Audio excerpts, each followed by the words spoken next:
Hello students, welcome to Gemma Maths and Economics classes. In today's video, we will start a new chapter of statistics books, Organization of Data.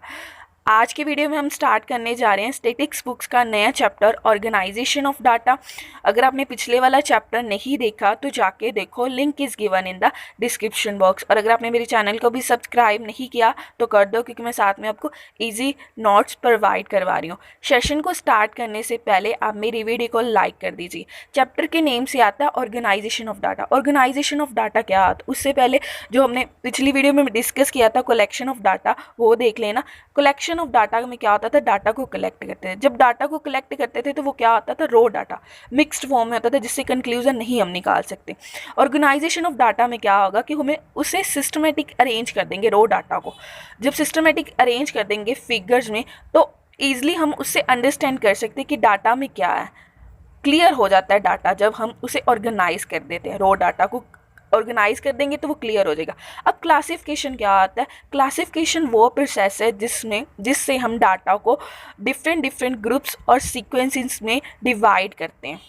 उनके common characteristics और जो different things है, separate things है, उनको देख के हम उन्हें डिवाइड करते हैं। उस प्रोसेस को बोलते हैं क्लासिफिकेशन। अब करेक्टरिस्टिक्स ऑफ क्लासिफिकेशन क्या है, क्लासिफिकेशन में हम क्या देख के चलते हैं। First of all homogeneity. Homogeneity का मतलब है कि जो डाटा सेम है वो सेम ग्रुप में होगा। सूटेबिलिटी, ये सूटेबल तब है जिस मोटिव से हमने डाटा कलेक्ट किया है उसी मोटिव से हम क्लासिफिकेशन करें। जब हम डाटा को क्लासिफिकेशन कर देंगे, क्लासिफाइड कर देंगे, तो वो क्लियर हो जाएगा, इसलिए डाटा में क्लैरिटी आ जाएगी। फ्लेक्सिबिलिटी क्या होता है कि अगर डाटा जो हमने निकाला है, जिस मोटिव से निकाला है उसी मोटिव में क्लासीफाई करें तो ही डाटा फ्लेक्सिबल होता है। डिवर्सिफिकेशन क्या होता है कि जो डाटा में डिफरेंट थिंग्स हैं, डिवर्स थिंग्स हैं, उनको अलग अलग क्लासेस में हम क्लासीफाई करें। डिवर्सिफिकेशन मतलब जो अलग अलग थिंग है उनको अलग अलग क्लासेस में डिवाइड करें, डिफ्रेंशिएट कर दें। अब बेसिस ऑफ क्लासिफिकेशन, क्लासिफिकेशन के बेसिस क्या हैं, रो डाटा को क्लासीफाई कैसे कर सकते हैं। First of all chronological classification. In such classification data are classified either in ascending और डिसेंडिंग ऑर्डर। डाटा को क्लासीफाई करें किस फॉर्म में, असेंडिंग ऑर्डर में या डिसेंडिंग ऑर्डर में।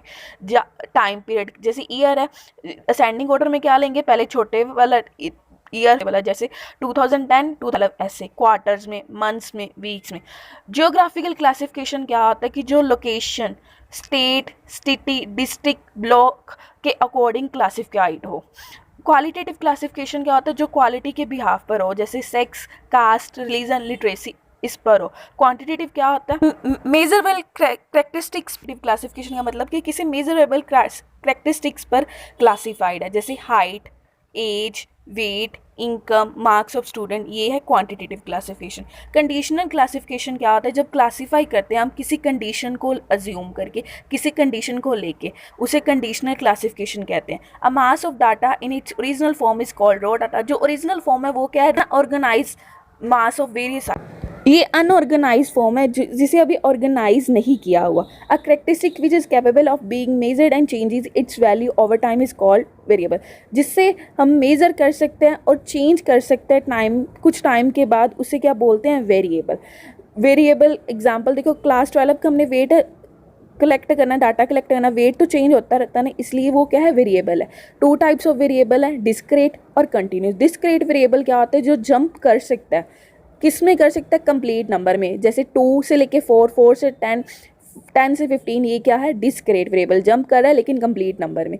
अब कंटिन्यूस वेरिएबल क्या है, continuous variable are those variable that can take any value.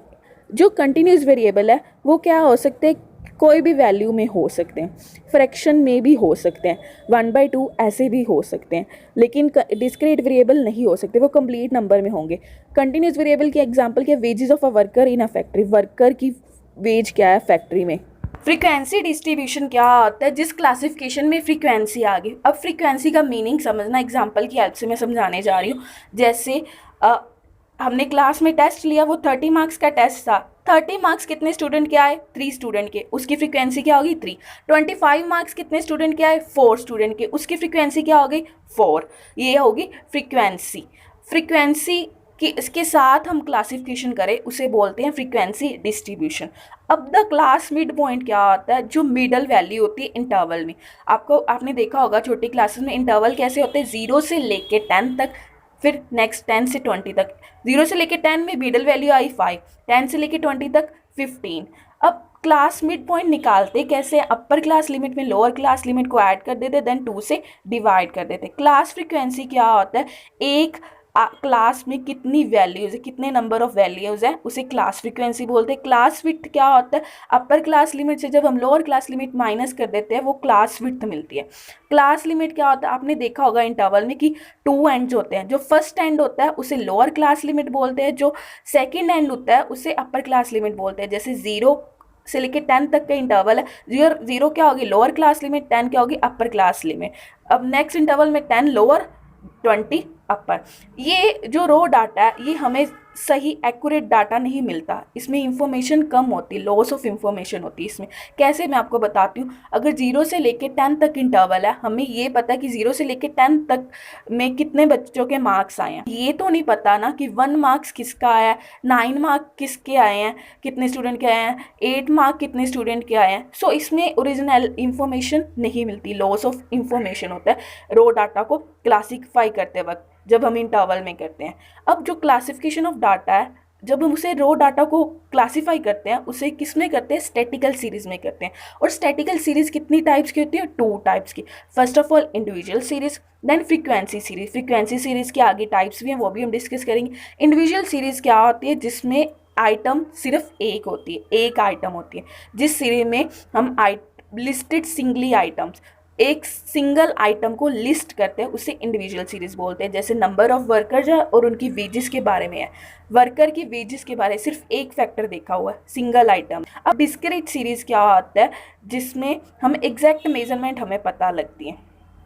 कैसे, हाउस होल्ड है, हाउस होल्ड का साइज के, एक हाउस होल्ड का साइज है number of house hold, means एक साइज के हाउस कितने हाउस है, सेम हाउस कितने हैं, एक साइज़ के कितने हाउस है, 5 हाउस। सेकंड साइज़ के कितने हाउस है, 15। थर्ड साइज़ के कितने हाउस है, 25। जैसे आप देख लो कि ब्लॉक हो गए, first block, second block, third block. जो फर्स्ट ब्लॉक के हाउस है वो 5 है, सेकंड ब्लॉक के 15 है। मीन्स कि जिनके टेरेस है या सेकंड फ्लोर है वो 15 हाउस है सेम साइज़ के। 3 फ्लोर वाले 25 हाउस, आप ऐसे भी समझ सकते हैं। कंटिन्यूस सीरीज़ क्या होती है, it is that series in which items can not be exactly measure, जिसे हम एग्जैक्ट मेजर नहीं कर सकते। हम इसमें रेंज वैल्यू, उसमें आइटम में रेंज वैल्यू एज्यूम करते हैं। जैसे 10 से लेके 20 इंटरवल आ गए। कंटिन्यूस सीरीज़ किस फॉर्म में होती है, इंटरवल में होती है। जैसे 10 से लेके 20, इसकी फ्रीक्वेंसी क्या है, 4। जैसे मैंने एग्जांपल ली थी कि मार्क्स ही ले लो, मार्क्स से लिए हुए उन्होंने 10 से 20 मार्क्स कितने स्टूडेंट के आए हैं, 10 से लेके 20 के बीच में 4 स्टूडेंट के। 20 से लेके 30 मार्क्स के बीच में 5 स्टूडेंट के आए हैं मार्क्स। 30 से लेके 40 मार्क्स तक कितने स्टूडेंट ने लिए, 8 स्टूडेंट ने। 40 से 50 तक कितने स्टूडेंट ने लिए, 5 स्टूडेंट्स ने। 50 से 60 तक 4 स्टूडेंट्स ने। 60 से 70 तक 3 स्टूडेंट। ये क्या होगी, कंटिन्यूस सीरीज। जब हम क्लास इंटरवल में देखते हैं तो उसे कंटिन्यूस सीरीज भी कहते हैं। Thanks for watching. Please like, share, subscribe and don't forget to press the bell icon of my channel.